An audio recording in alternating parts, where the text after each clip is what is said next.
We all have setbacks, but the comeback make the biggest difference. Yeah, what doesn't kill you make you more resilient. So even when your world is falling down, you gotta keep ascending. Gotta keep ascending. Oh yeah. Gotta keep ascending. Yeah. Even at your worst, you gotta keep your vision. That's the only way that you gon' keep ascending. Gotta keep ascending. Oh yeah. Welcome back to Ascending with Toni Rochelle. And as promised, I have my guest here. Right here, Mr. Marley. How you doing? I'm doing well. How you doing, Toni? I'm doing good. Thank you for coming on our platform. No, thank you for having me on the show. I appreciate it. I appreciate you. So we're going to get right into it because we ready to get all up in your business. You ready? Oh, yeah, of course. Okay. I'm an open book. You an open book. Yeah, exactly. You're an open book. These beautiful books that we're going to get to in a second. Yes. So how have you ascended through life? So I'm going to immediately get really deep because we're talking about ascension, right? We are. Yeah. And honestly, I think ascension is the meaning of life, right? Whether we're talking physically, whether we're talking mentally, or we're talking spiritually, right? Ascending in all three areas, not only is that the key to life, but the challenge is trying to balance all of those three. That's you true. know? And that's what I feel is the key to life. I've ascended so many different times in my life, and I have so many like analogies of talking about it. But That's great. But I will say this: it's something that everybody needs to do if they want to achieve success or happiness in their life. When did you actually acknowledge like that's what you were doing in your life? Did you have any recollection that that's what was going on for you? I mean, I'll say this, and this goes out to like a lot of men out there. You know, we're young, we go to high school, you know, and later on, maybe we may graduate from college or something like that. And people spend a lot of time pointing the finger at other people and saying, oh, it should be done, the government should be done like this. Girls should be doing this, or always pointing the finger. But it gets to a certain point where you got to start taking responsibility for yourself. And that's where the ascension starts in. You had to look deep inside of yourself. And instead of pointing fingers at everybody else, figure out like, what do I need to do to get better at whatever goal I need to achieve? I can't just sit around and say, oh, it's this person's at fault and that person's fault. Sometimes you got to take a finger and point it to yourself and figure out, okay, if I want to get better and achieve something more in my life, I'm going to have to do the hard work in order to do that. Yeah, I believe that. So where are you from? So I'm originally from San Francisco, California. Across the bay, y'all. Across the bay, y'all. Yo, you know what I'm saying? Keeping it hyphy. So you a 49ers fan?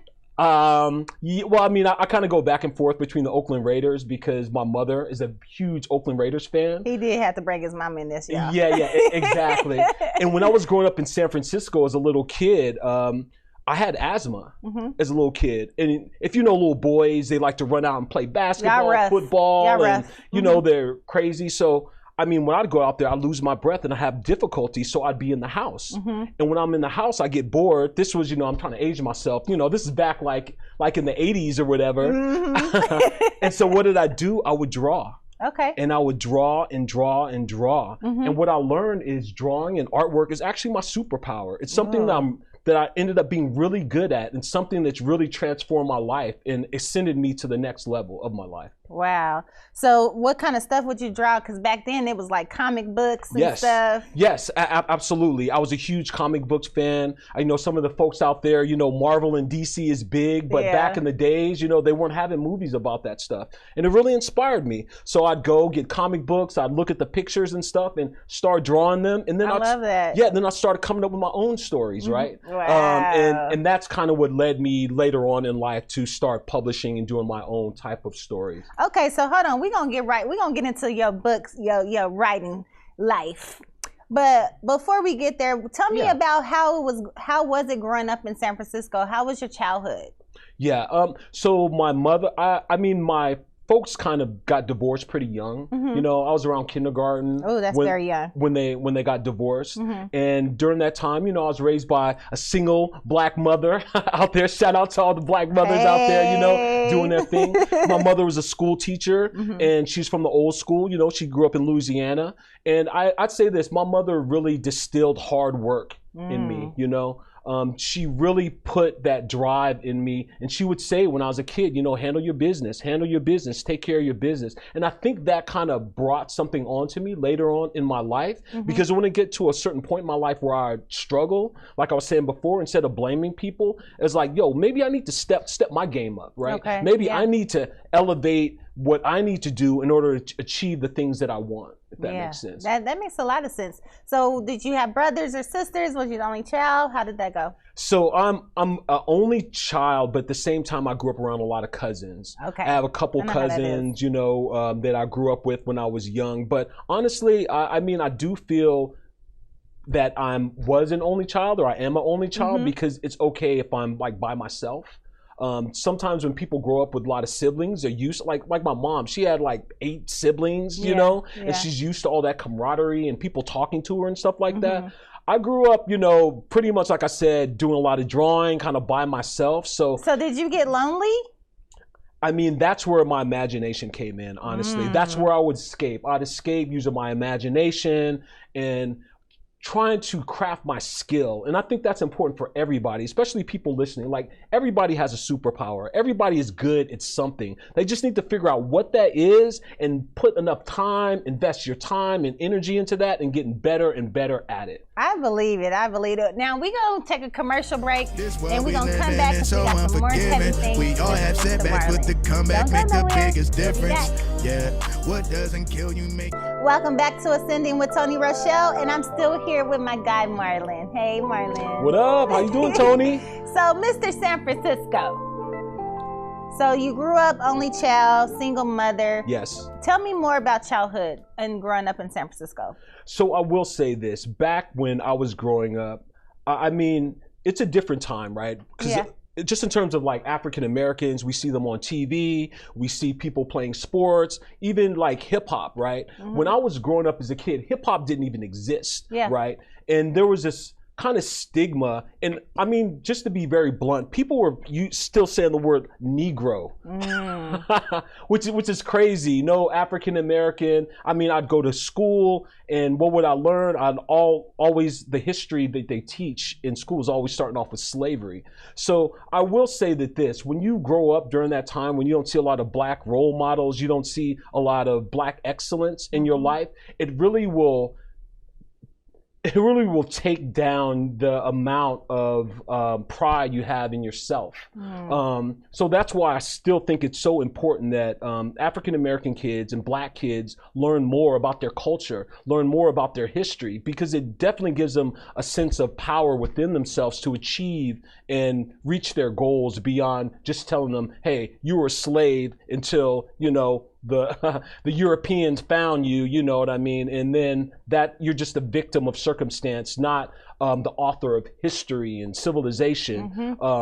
And during the 80s, it was pretty rough for Black folks. I'm sure. But you ascended through it. I definitely ascended through that, the crack generation. I mean, a whole generation was wiped out because of the crack epidemic.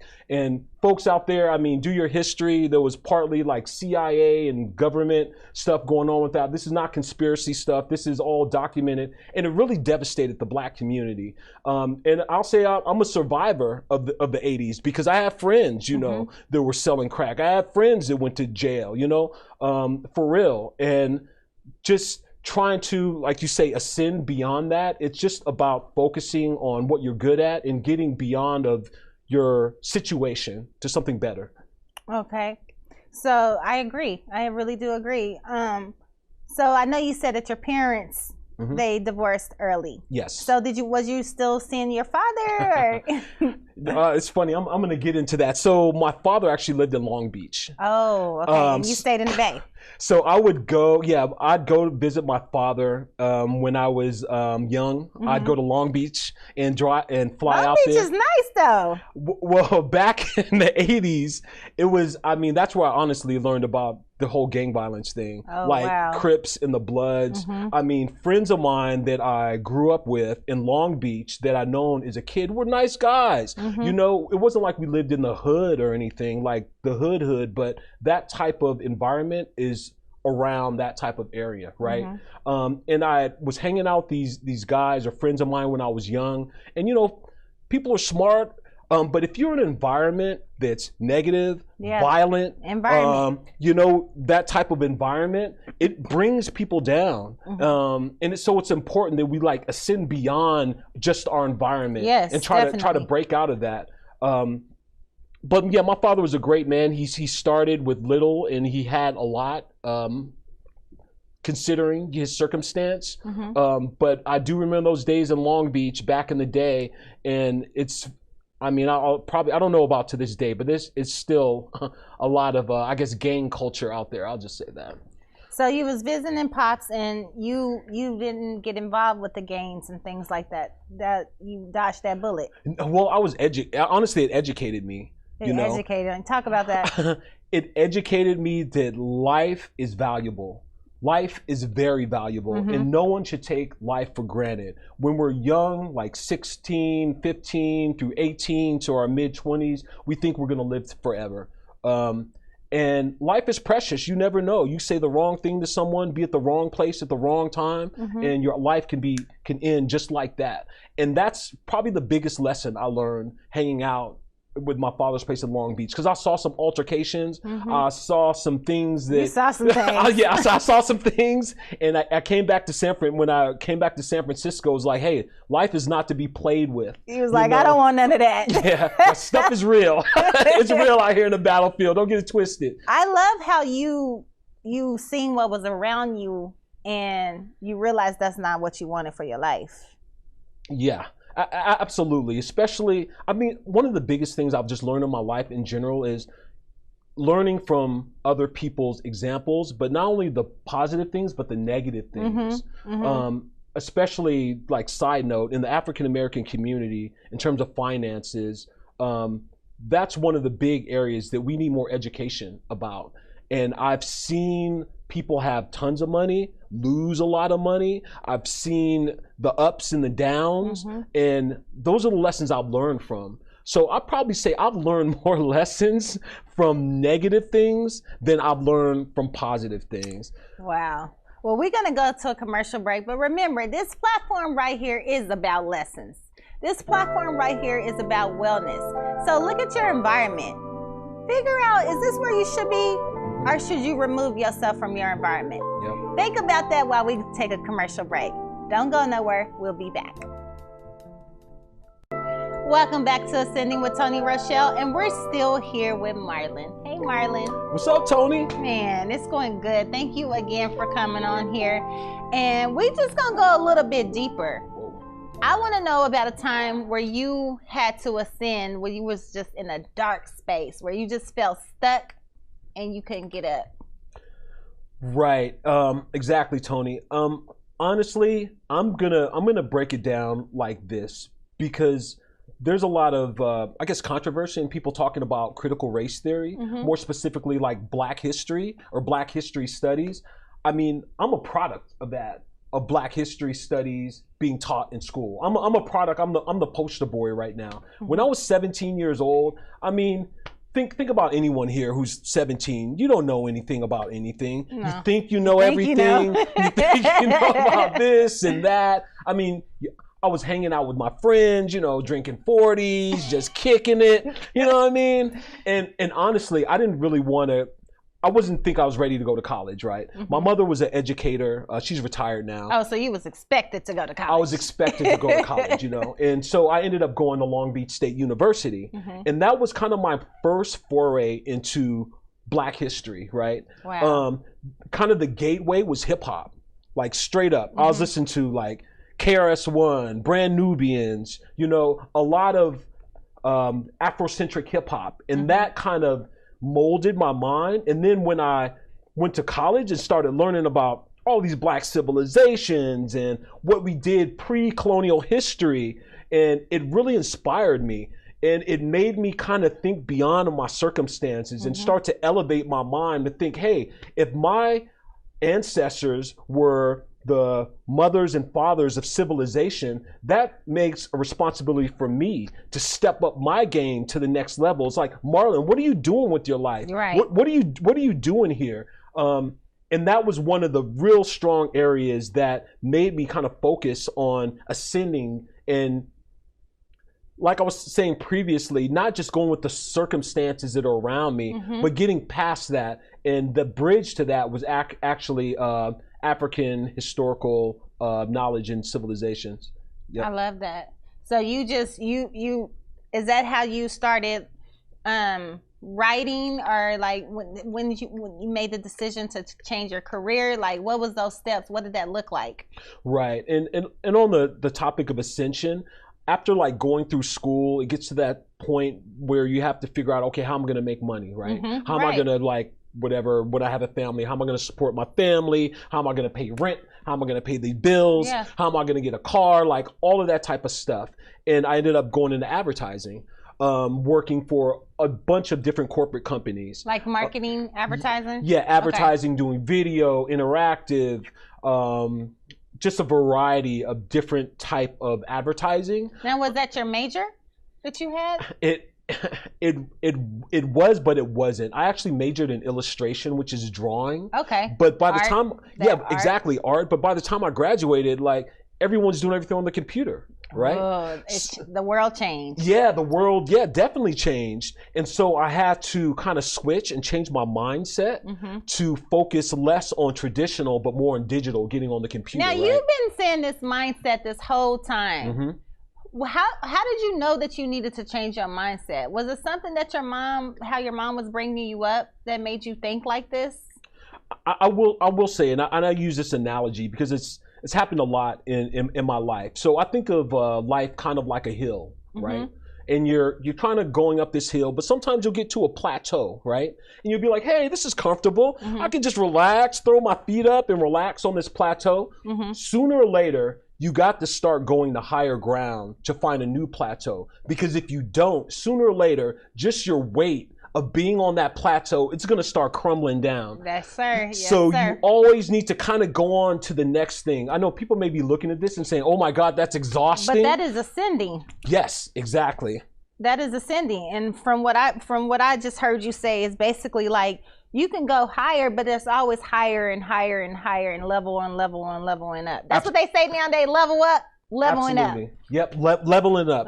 And for me, after spending a long time in advertising, doing all this stuff for all these multi-billion-dollar companies, I started to think to myself, what am I doing for the Black community? What am I doing for the African-American community, my roots? And it's like, yo, I need to level up, And that's when I started my own publishing company, Conscious Culture Publishing, where we put out African historical picture books to educate a lot of the youth on African history so that they can ascend just like we're talking about today. Yes, I love that inspiration. Yeah, that's right. So what was the very first story or illustrator book that came out first? Right. So, or the first thing that you wrote for your company? Yeah. And I'll say this to anybody. Anytime you're starting something new or starting a new thing, it's better to pattern it after some already success, right? See something that's already successful and start to pattern it around that. So the first one was Alice in Wonderland Remix. It's already a story. It's kind of open in the field, so anybody can use that that information, and I ended up kind of tweaking it, made it more of an African American. Hey, you made her look like us. Yeah, exactly. That's what I love. Yeah, exactly, with the curly hair and everything. Okay, we're gonna go deeper into all the books. We're gonna take a commercial break, but you guys don't go nowhere because I know y'all want to hear about these stories. So don't go nowhere. We'll be right back. Welcome back to Ascending with Toni Rochelle, where I'm still here with my guest Marlon. Hey, Marlon. What up, Toni? How's it going? It's going good. I'm enjoying your story and being up in your business. It wasn't that bad. It wasn't that bad at all. So we were talking about your publishing company and how it just started booming. Yeah, absolutely. I mean, it's important that, as all of us like elevate and ascend, get higher and higher. We don't think about that. We do think about the people that helped us out, the people that were there to support us. Yeah. I think it's really important that, we always give back and do what's right. Early we were talking about ascending. We were talking about physically, mentally, and spiritually, and it's just really, really important for our community that when we get to a certain level that we dip back and pull up people so that they can ascend like you are, like we are. You know? Now, everybody don't have that support system or feel like they have that. So I want you to tell community some encouraging words of, of ascending. Yeah. And, and even the parts of like not having that support system, that you can still ascend even if you feel like you don't have nobody there, because you really do have someone that's there. Right, Marlon? Yeah, absolutely. And I'll say this, throughout my life, I've had my lows and I've had my highs. But if you just focus on what you're good at, put in the time, the effort, and the energy, don't make excuses. And anytime you can, try to learn something new. Try to get out of your immediate situation and gravitate around people that support your vision, support what you want to do. That's always going to increase what you're trying to achieve in terms of success. I mean, I when I started my publishing company, I didn't know nothing about publishing. I had an advertising and a marketing background. I appreciate you saying that. You know what I mean? I had no idea how to, publish a book. But hey, everybody out there, oh my God, there's this thing called the internet, There's a lot of information on there. Pull out your laptop. I appreciate you saying you didn't know what you were doing, because a lot of times people think that when you start something, you got to know everything. You got to know what to do. And as you're speaking, you were learning as you were going. Yes, and I'm still learning, We're all still learning. Like, everybody who's done anything that's important did not know what they were doing in the beginning. No one, we're all trying to figure it out. But it's just important that we maintain the hunger and the drive and the ferocity just to keep moving forward. And I will guarantee you, if you put in the time, you put in the effort, you will achieve success. You will be in a better place than you were before you started. I love it. Can we talk about these books before we run out of time? These beautiful, gorgeous books? Yeah, absolutely. So just so everybody knows, all of these books are actually illustrated using 3D technology. Wow. Using 3D software. You think of Disney or you think of Pixar. These books are actually done with using the same type of technology. We have Makita, the Queen of Sheba, which is about female leadership. Yes. I'm sure that's something you know I a love lot about. I have all the books at home, okay? My kids have them all. Right. And the second one is The Genius of Egypt. It's about Imhotep, one of the world's first multidisciplinary geniuses. Yes. As a matter of fact, this summer we're coming out with The Genius of Egypt Part 2. So definitely people look out for it. We've got Uptown Dragon, which is a book about a little boy, Crown Heights, Brooklyn. That's my favorite. Is it? That ends up, befriending a dragon. So you're seeing, a black boy and a dragon, which you usually don't see out there, And of course, like we spoke about earlier, we have Alice in Wonderland Remix. And the name of the company is Conscious Culture Publishing. Feel free we're on Instagram or the website, Conscious Culture Publishing. All of your needs for diverse multicultural books, as well as African historical fiction.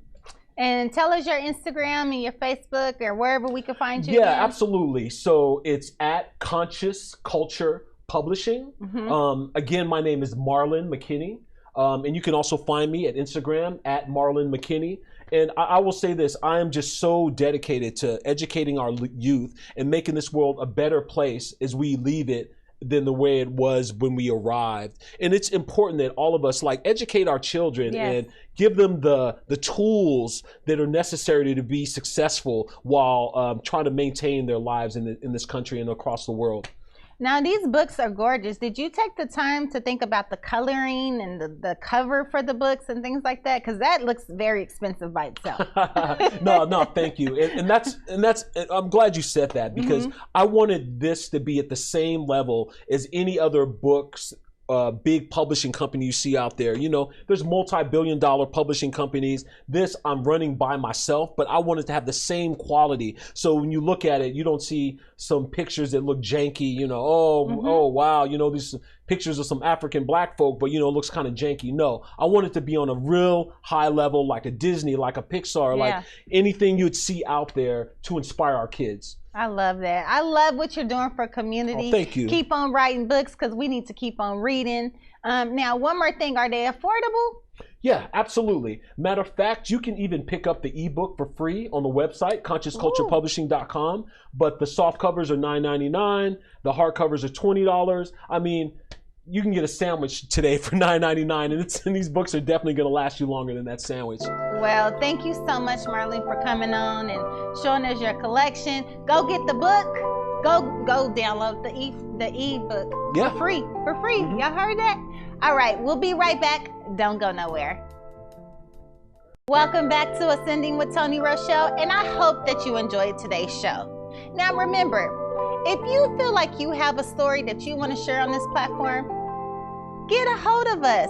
Come and get on this platform and share your story, just like Marlon did. Now, Marlon brought up a lot of great points today. Check your environment, community. Check yourself and make a choice to want to do better, to want to have a better life, to pick better friends and better people to hang out with. Sometimes those little habits, those little tacks, the removal of those will help you ascend. It's not that hard.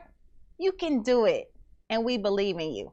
And when you're feeling like you just want to be stuck and you don't feel like you have anybody, remember, this platform right here, this belongs to you. This is our platform, so we can sit here and heal together. So keep on watching, community. We all gonna get healed up. Do you believe me?